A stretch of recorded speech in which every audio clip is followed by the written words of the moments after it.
Okay guys, so we're going to be talking about the pull-ups now. So you've possibly already know your total for your chin-ups and your pull-ups. And the idea is we want to improve the maximum, but we also want to improve the quality. As always, we start where we are. What your score is what it is, and your quality is what it is. Now, to improve from this base level, we want to do just a couple of things.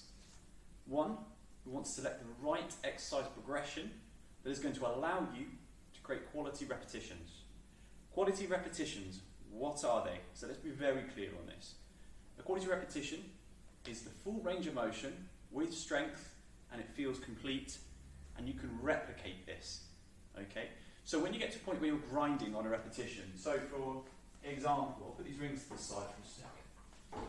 Now let's say you do a pull-up, okay? And you can't do one more, and then you suddenly go, you're grinding it out for a couple of seconds, it's taking you too long to get to the top. That's not a quality repetition. We're trying to have a clean finish to the rep. If we can start and finish our series with the right reps, with the right quality, then we are repeating the practice of the reps we want. And then we build strength outwards from there. So, really important point. One, choose the right exercise selection. If you've got lots of pull-ups at the moment, then you can start from there because you're repeating the skill well. If pull-ups are a hard thing, but chin-ups are easier, you can go to that one. Generally, if you can do one, you can do both. Now, if you can't do a pull-up, you can regress and use rings. Okay, you can also use an elastic band if you want to use band assisted. Now, if I'm going to use rings, you can simply have a small stop, like I've got here on the bench, and replicate the movement so there's less weight. If my feet are lower and I angle my back, I can still regress this exercise. So you can still do exactly the same as we're doing with the workout pattern, but just with a regressed movement. You could do this, or 2 elastic bands as a lat pull down to build strength. Always depends where you are for this. Now, once we've got this point of quality repetitions in place, we then need to think about, okay, how can we break down and improve the pull-up? So what is the pull-up? The pull-up is maintaining a plank position. I'm going to say relative plank position, not super stiff, but you should have tension. So you can hold something between the legs to squeeze slightly, like a yoga brick or even a jumper, for example. That will create some tension through the body to help maintain the trunk. Okay. Now, if we're talking about the shoulders, let's get the scapular movement to improve it. We can do a couple of things for our warm-ups, and this is also going to add to our mobility of all the work we do. Okay. Now, if you've got the hand strength, you can do scapular pull-ups, which will literally be hanging straight. There's a passive version, like this, or there's an active, where the arms are straight, scapulars are pulled down. Passive, active.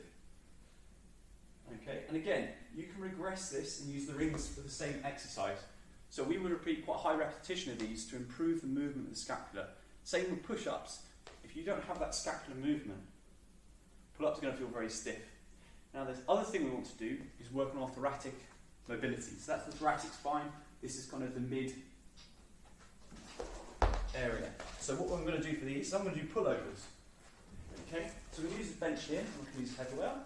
Thumbs are hooked underneath, so it protects myself, and then I can wrap around, have a slight bit of flexion in the elbows, and I can pass this behind, hold and bring forward.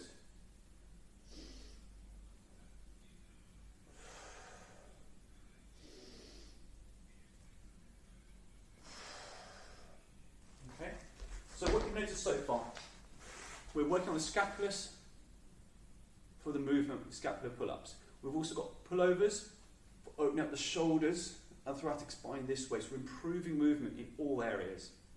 Now, this is going to be a really simple starting point, and to be honest, very effective for doing high repetitions of this work, 20 reps, to really work the shoulders. So that's going to be our first element, and we can practice these in big series, 2-3 series, 20 reps, get strong. Your shoulders might even feel a little bit tired after this. Okay. Now, the first element I want us to be working on is on short range of motion, because obviously we've got full range of motion to work in. We want to build tendon strength as well as muscular strength, okay, or where the focus is. A lot of sticking points for people is halfway. So actually we're going to work some elements. We're going to master the top part, and then we're going to master the bottom half, and we're going to work with some statics as well. Okay, so for beginning, we're going to do a bit of short range. So this is why we want those repetitions and we want to use the right exercise, because we want you to be able to pull, go down halfway,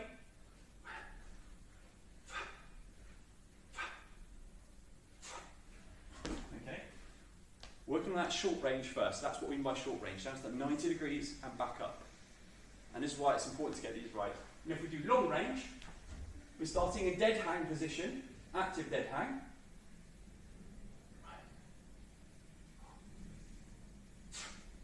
Or we have a static hold in the middle. Okay?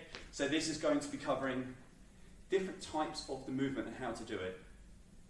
So those are the different elements we have at the moment to work with, and that's what we're going to be practicing.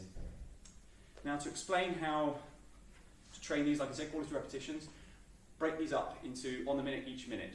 Usually it's going to be less than you think. Okay?